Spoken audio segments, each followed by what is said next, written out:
伫八卦山顶的南投凤山卫生城呢，因为所在受较矮较高，所以县政府是找另外一搭新的所在来设置，昨举办入厝典礼。这新的卫生室设备有影是加较好，也毋过当地人是讲呢，一礼拜敢若一届2点钟的服务尔，希望这医疗的效能会当搁再提升。那县政府表示讲会搁来整合资源。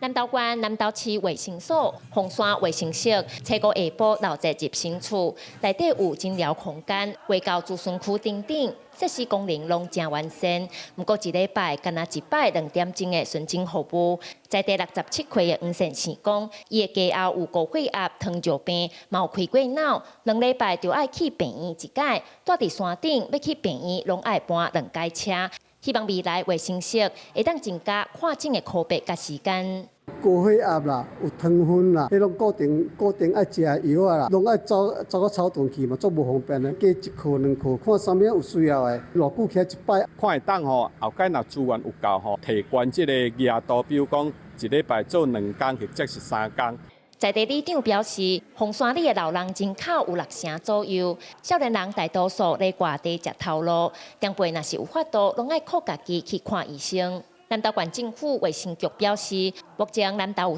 送药到厝的服务，有的病院嘛有提供远距离视讯看诊，这个多元的服务来解决偏乡欠医疗资源的问题。用远距的方式也可以来提供看诊，或是我们用多科别啊，就每个礼拜，比如说除了礼拜2固定加1科门诊之外，我们看看还有什么其他科别需要，我们再拓展它的时间。南投县政府卫生局强调，未来卖整合凤山卫生室，附近市里居民的需求，增加看诊的科别甲时间。另外，南投县府表示，目前伫240多个社区据点，拢有替时代做过合一的健康牛测。嘛有各种疾病巡回体检车，希望就近照顾全民的健康。记者辛欣怡南投报道。